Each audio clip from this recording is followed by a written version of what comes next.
Okay. I want to talk about pain for a second here. Because the original purpose, good purpose for pain, is to tell us something is wrong and something needs to be stopped. That is the purpose of pain. Something is dangerous, something is harming. Something is harming means to stop whatever it is. That's what pain is for. If we stop the pain without stopping the thing that's causing the pain, we are making it, it is like grabbing somebody, kidnapping them, putting tape over their mouth so that you can't scream them but still hitting them. The pain is still there. You're just not allowing it to be heard. And in a way not allowing it to, you to be able to listen to what it's telling you. Because the natural inclination of pain is telling you something is wrong, get away. When you experience pain, part of you always wants to run away. Always. Even if you physically can't, part of you wants to run away. If you can't run away, then you want to hide. And you want to hide the pain away, but you can't hide the pain away. But you'll try all kinds of things to hide the pain away. And pain can become like a neglected child. Sometimes it curls in up on itself, sometimes it lashes out, and places where it doesn't seem appropriate for the situation, but that's because they're lashing out not at that specific situation, but at the lifetime of being neglected, not heard, not respected. So, when you begin to listen to your pain is going to have a lifetime of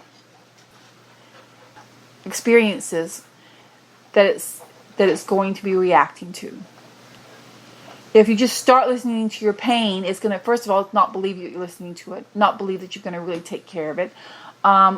It may be particularly loud and scream at you and say, you've been really bad to me all this time. And it's true. Because we're trained we can't do anything about the pain. What mankind as a whole is facing is very multi-level. It is not like, you have one thing you're working on. It is very multi-level. And it's very specifically designed to keep you in a perpetual abused victim place. Very Stockholm syndrome. They say you can actually experience something good and wonderful and have a good life, and as long as you do all these things and do things exactly the way we say, otherwise we can kill or destroy you and cause you pain. So you're like, I'd rather have the good thing. What do I have to do the good thing? They give you a list of stuff and you do it, but they're controlling you the whole time. You're not expressing freedom.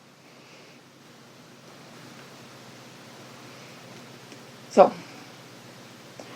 when you begin to listen to your pain, at the beginning of doing this, it's not going to trust you. You just have to start listening to it and looking at it and seeing what it's trying to tell you. You don't make excuses, because if a child's been neglected their whole life and treated bad their whole life, and then the parent says, I want to know what's going on with you, and the kid says, I don't trust you, you never cared about me before, and the parent says, well, it wasn't my fault. It was da-da-da-da-da. That is not going to make the child trust the parent, because the parent is not taking responsibility for the fact that they chose not to listen to the child. That was the parent's job, was to listen to the child. They chose not to listen to the child, so they need to take responsibility for it. We've been trained not to listen to our pain. We've been trained that to get angry about pain makes us a bad person, and we might get more pain for doing such. If a parent causes harm to a child, they hit the child, they withhold food, they withhold joy, they withhold that to the child. If the child retaliates to this mistreatment, then the child's situation becomes worse than it was to begin with. So the child learns to shut up, be quiet, don't voice anything, because it's going to be worse and I'm going to be a bad person. I'm bringing this up because right now you just want the discomfort to be over with. You've been going through this discomfort for years. You've not been listening to it for years. And you just want to make it stop.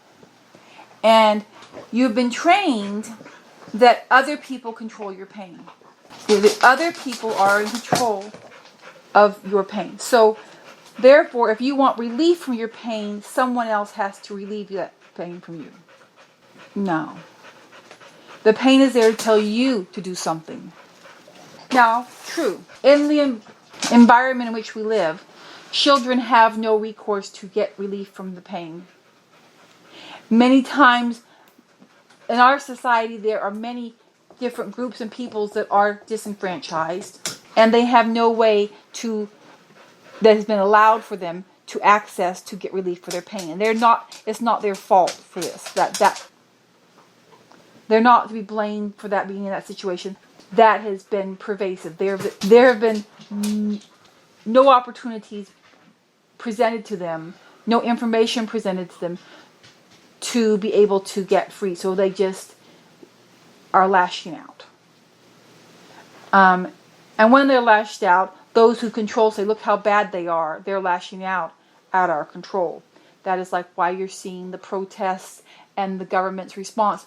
We are the power. You're not allowed to tell us what we can do. And the people are like, no, you're not. You don't have the right to do this. And we see that going on.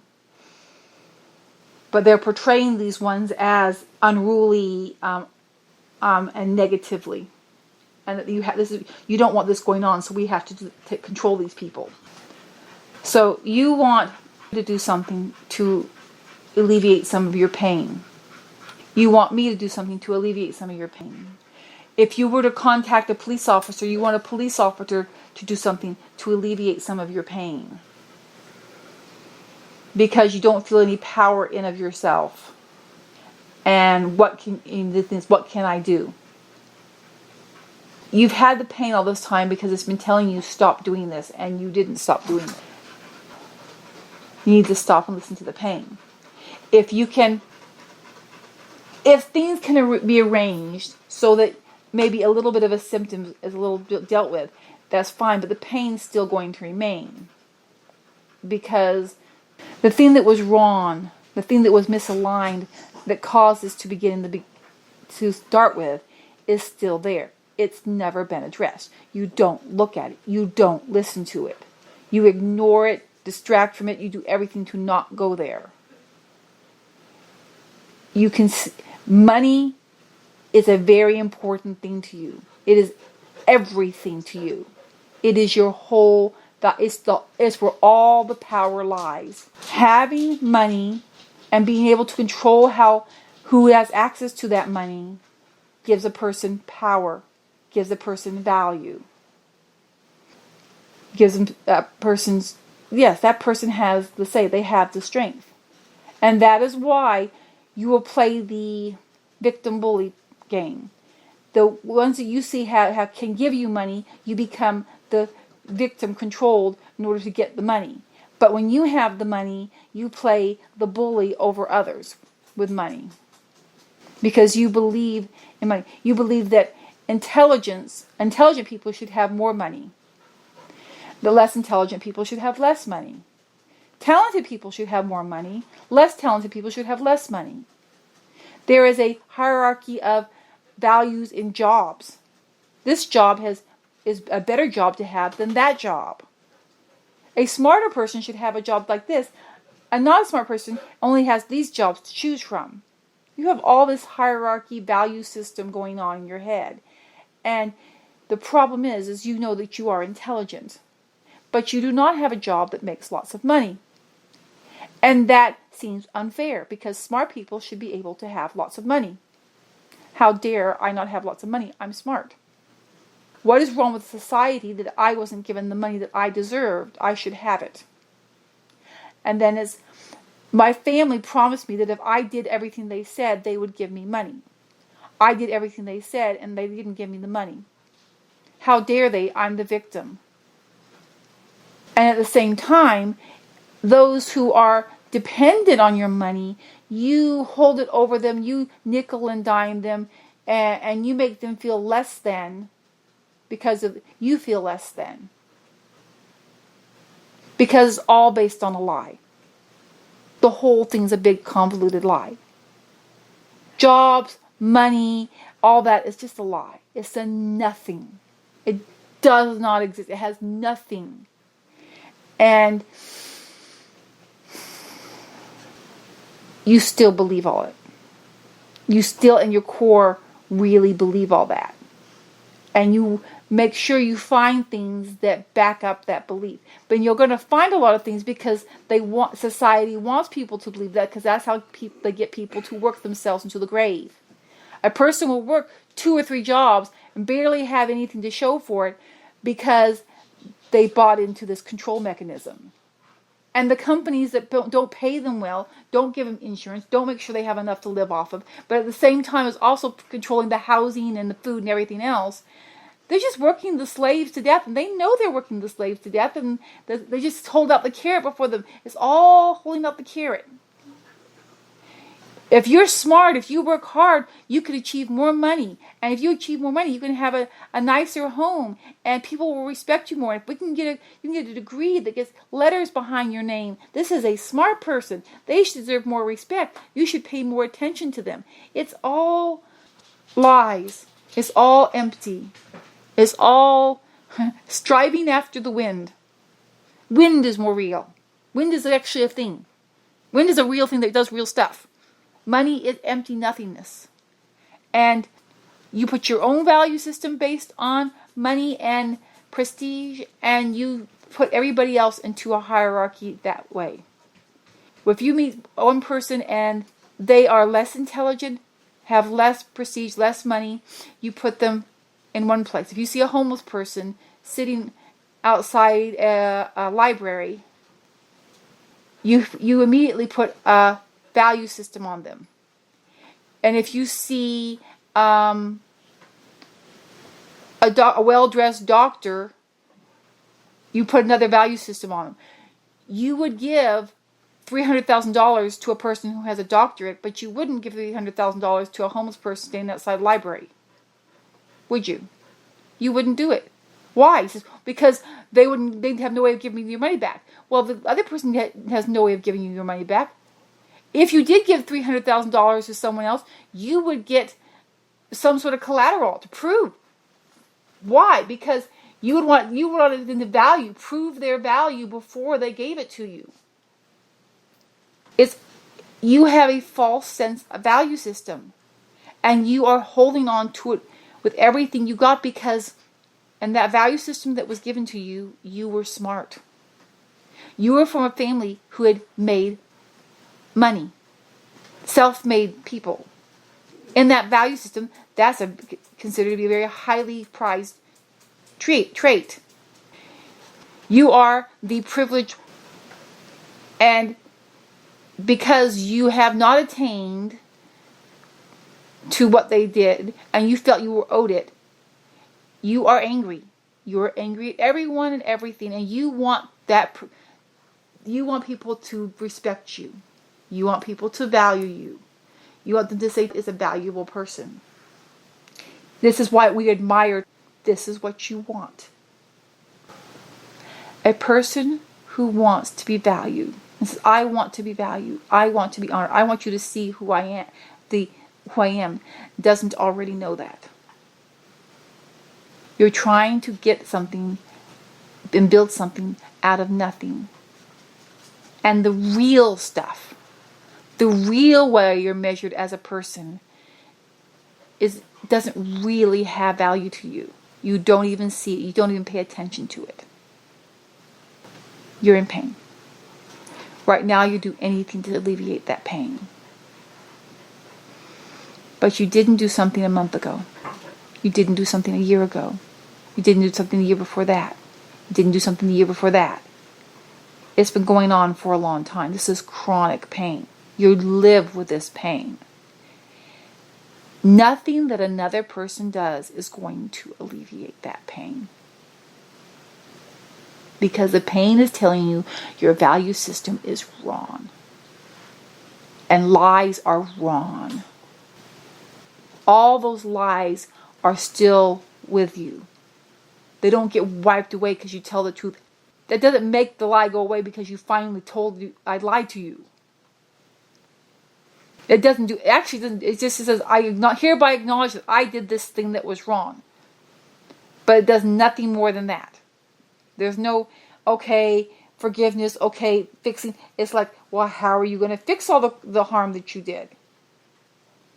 It doesn't mean that we're going to start trusting you because you admitted it after your conscience allowed you to go through all those years of lying. There's no reason to believe that your conscience is going to prevent you from another lie. You will know you're lying. But when I was studying about pedophiles and their inability to get them to fix them, heal them, to make them safe people at some point. And they said the problem is there's just like a line. Once somebody crosses that line, you can never go back to the other side. They've already crossed through it once. I mean, once someone decides to murder somebody, I don't mean like in a self-defense situation or something like that, but you sit there, you plan out and you plot and you to somebody for whatever reason, say that you want to gain something out of the murder. We're not talking about revenge, which is a different thing. But somebody has something that you want, and so you plot to kill them so you can have the thing they want. You plot it out and you kill them. Once you cross that line of killing them, you can't go back. You're shown, I'm willing to cross this line to get to, and for my own benefit, for what I want. You have shown not once, not twice, but a lifetime of there is no line there. You don't even know that. You know there's a line there, but it means nothing to you. It is so trampled on. There is like nothing to you. You've crossed over it. So you're not an honest person. You have never been an honest person. Truth is a foreign concept to you. You are not honest, and that is one of the reasons why you always suspect that others are doing things to you. Why you think that, and so you're always questioning on every little thing, because you're a dishonest person, so you think everybody else is dishonest. Liars think everybody lies. Thieves think everybody steals.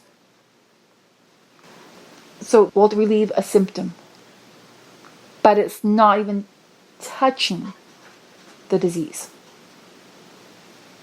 And the disease is lying and belief in the survival of the fittest, and I'm more valuable because I'm smart.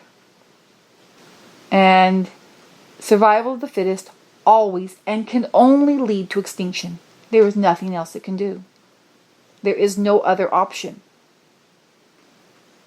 So trying to get ahead, if there is somebody behind, you're leading to extinction. There's nothing else you can go to. And is it possible to get through this? Yes. But you're going to have to be honest with yourself, and you have not done that. You come up, as soon as there's a little bit of honesty, you start making excuses. This is because, well, that is because. You choose to lie because that's what you have no problem. That's not an important thing to you. Truth is not valuable to you at all. And because all the divine qualities are all the same thing, if truth is not valuable to you, then none of the others are either. Fairness is not valuable to you. Love is not valuable to you. None of it, power is not. It's all, you can't have just one part of it. If you don't value one element, you can't value the others, because if you don't value truth, then your power immediately gets messed up and skewed. If you don't have truth, then you cannot love. You cannot love without truth. Because love has a huge element of trust. Trust only exists when their power is balanced with truth. Power and truth balanced together makes trust. Someone is trustworthy because they can balance those things. And you can't have love without trust.